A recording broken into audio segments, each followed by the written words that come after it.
Hello everyone and welcome back to the channel. Today, we have a very important update that affects millions of people across South Africa, so make sure you stay tuned and watch this entire video because what we are about to uncover could directly impact your payments if you rely on SASSA grants in 2025. There have been some hidden rule changes and subtle policy shifts that haven't been widely publicized, but they could have serious consequences for beneficiaries if they are not aware.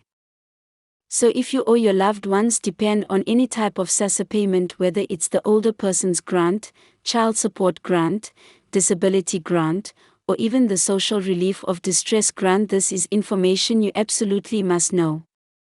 Let's break everything down in detail, and trust me, you're going to want to share this video with anyone you know who needs the support. Now, when we say hidden rule changes, we're not talking about conspiracies or rumors. These are real policy adjustments that have been quietly implemented or are being phased in throughout 2025. Some of these changes are buried deep in government communications, and unless you're combing through official gazettes and policy briefings every day, you might not even realize that anything has shifted. But ignorance of these new requirements won't protect you if SASSA decides to suspend, reduce, or even terminate your benefits because you didn't comply. So today, we're going to pull back the curtain on exactly what's changing, what it means for you, and what steps you can take right now to protect your financial lifeline. First off, one of the biggest changes coming in 2025 involves the way SASSA evaluates eligibility. In the past, annual re-evaluations were mostly a formality. Many beneficiaries would automatically roll over into the next cycle without too much scrutiny unless there was an obvious red flag. But starting this year, SASSA has implemented what they are calling dynamic eligibility verification. What this means in plain English is that your circumstances will now be monitored more closely, not just annually but continuously. SASSA has begun working with other government agencies, banks, and private data firms to cross-reference your income, employment status, and even your asset ownership in real time. If you start earning additional income, receive a significant bank deposit, buy a car, or purchase property, this information could now trigger an automatic review of your grant status. This new continuous monitoring system is being framed as a way to ensure that benefits only go to those who truly need them, which on the surface sounds fair.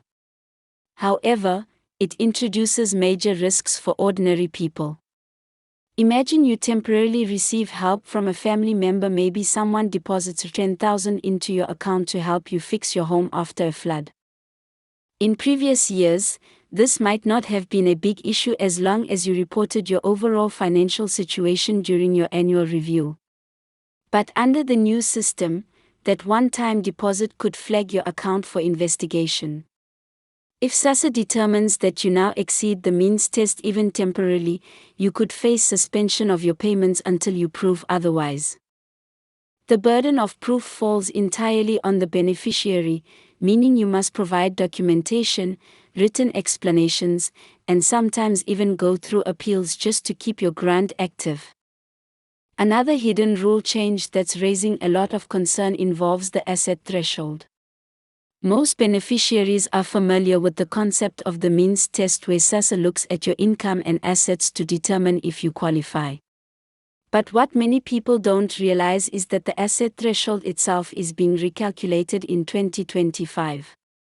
Instead of a flat limit, the government is introducing a sliding scale that adjusts based on your age, household size, and even your geographical location. For example, rural beneficiaries might be allowed to own slightly more in land value compared to urban beneficiaries, where property prices are generally higher. While this sounds like a fair adjustment in theory, it introduces a lot of complexity and confusion. People who thought they were safely under the limit might now find themselves disqualified without even realizing it. The rules around household income are also tightening significantly. In previous years, only your own income or that of your direct spouse was usually considered. But under the new guidelines, SASSA will now take into account the income of all adult household members living with you, even if they are not related to you. So if you live in a shared household where one of your roommates gets a good job, their salary could impact your eligibility even if they don't contribute a cent to your living expenses. This change has already caused chaos in some provinces where grants were unexpectedly cancelled because adult children or even unrelated tenants in a shared home were earning above the limit. Another critical area affected by hidden rule changes is documentation requirements. SASSA has quietly made its ID verification process much stricter. Beneficiaries are now required to have updated smart ID cards and must ensure their information is 100% consistent across all databases. If there's even a minor mismatch between your SASSA profile, your home affairs record, and your bank account, such as a missing middle name or a slightly different spelling, your payment could be frozen pending verification. We've already seen thousands of cases where beneficiaries missed out on their monthly payments simply because of tiny administrative errors. SASSA has also warned that beneficiaries who fail to update their ID records by certain deadlines may be deregistered entirely and would have to reapply from scratch. Let's also talk about the SRD grant, the Social Relief of Distress grant, which millions of South Africans came to rely on during the COVID-19 pandemic and beyond. While the government has extended the SRD grant through at least the end of 2025, they have quietly introduced stricter eligibility criteria.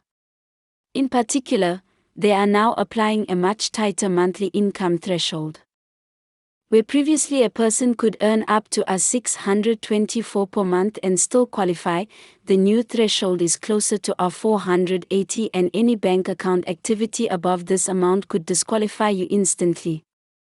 Furthermore, you now must reapply every 3 months instead of every 6 months. Failure to reapply on time or missing even one verification step could result in automatic cancellation of your SRD payments. There are also major changes to how appeals are handled. Previously, if your application was denied or your grant was cancelled, you could file an appeal directly with SASSA and expect a relatively straightforward process.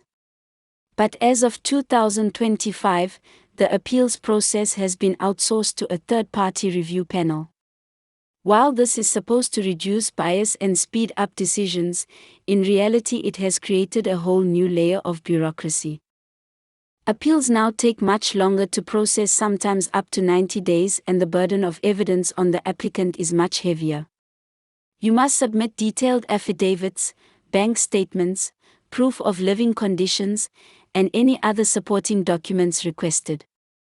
Even then, the appeals panel has the discretion to deny your case without offering a clear explanation. And if you think missing one small detail won't matter, think again. One of the most alarming new hidden rules is the introduction of a 3 strikes policy. If your grant is suspended 3 times within a 12-month period due to verification issues, administrative errors, or income flags, you can be permanently disqualified from receiving future benefits. This rule has sparked outrage among advocacy groups who argue that it punishes the poor for systemic problems beyond their control, like delays in updating government databases or errors by bank officials. But so far, the government has shown no sign of reversing this policy, meaning beneficiaries must be more vigilant than ever before. Another area that's seeing quiet but significant changes is the child support grant. In the past, eligibility focused primarily on the child's needs and the caregiver's income. But in 2025, SASSA is implementing new developmental requirements that force caregivers to prove that children are enrolled in school, up to date on vaccinations, and receiving regular health checkups. Caregivers who fail to provide proof of these requirements could see their child support grant suspended. While the intention behind these rules is admirable, aiming to ensure better outcomes for children, it places a heavy administrative burden on families who may already struggle with transportation, paperwork, and access to healthcare services. We also have to mention the looming threat of biometric verification failures. SASSA is pushing hard for biometric verification to prevent fraud, which includes fingerprints, facial recognition, and even voice prints. While this technology can be effective, it's not foolproof. We've already seen cases where elderly beneficiaries or people with disabilities had trouble authenticating because their fingerprints were worn down or their facial features didn't match digital records perfectly. If you fail biometric verification multiple times, your payments could be delayed indefinitely while your case is manually reviewed. The method of payment is also changing for many grant recipients. SASSA is increasingly encouraging beneficiaries to move away from traditional post-bank payments and toward commercial bank accounts. On the surface, this seems convenient. But hidden in the fine print is the fact that certain banks charge monthly fees that could eat into your grant amount. Not all beneficiaries are aware that there are 350 SRD grant, for example, could be diminished by up to A20 or more in bank fees if they're not careful in choosing the right account. Always ask about free banking options or special accounts designed specifically for social grant recipients. Furthermore, new residency verification checks are becoming mandatory. If you move to a new address, even within the same town, you are now required to update your information with SASSA immediately. Failure to do so could be interpreted as fraudulent activity, especially if mail sent to your old address is returned undelivered. Residency verification might also include home visits from SASSA agents, so if you suddenly receive a visit or a call from a SASSA field worker, don't be alarmed but do make sure they properly identify themselves before providing any information. Finally, there's the digital divide. As SASSA moves more services online from applications to reapplications to appeals, beneficiaries who lack smartphones, internet access, or digital literacy could find themselves at a disadvantage. The government has promised to maintain in-person service centers, but in practice, many regional offices are overwhelmed, understaffed, or simply closed on random days. Always double-check operating hours and try to access online services if you can. If you're not comfortable navigating the digital portals yourself, seek help from community organizations or trusted family members, but beware of scammers pretending to be grant agents offering help for a fee. SASSA does not charge any fees for applications, updates, or appeals. As you can see, the landscape for SASSA beneficiaries in 2025 is much more complex, risky, and demanding than it has ever been before. These hidden rule changes aren't being shouted from the rooftops by officials, but the impact will be deeply felt by those who aren't prepared. Staying informed is your best defense. Make sure your documentation is up to date. Regularly monitor your bank account for unusual transactions. Report all changes in your circumstances immediately to SASSA. Be proactive in verifying your residency, school enrollment for your children, and biometric information. Always keep copies of all paperwork, appeals, and correspondence. And most importantly, share this information with friends, family, and anyone in your community who could be affected. It could literally mean the difference between financial survival and unexpected hardship. Thanks so much for sticking with us through this important video. We know it's a lot to take in, but knowledge is power, and right now, being informed could protect you and your family from losing essential support. If you found this information helpful, please smash that like button, leave us a comment to let us know your thoughts or experiences, and don't forget to subscribe to the channel for more critical updates just like this one. Together, we can stay one step ahead of these changes and make sure our communities get the support they deserve. Thanks for watching and see you in the next video.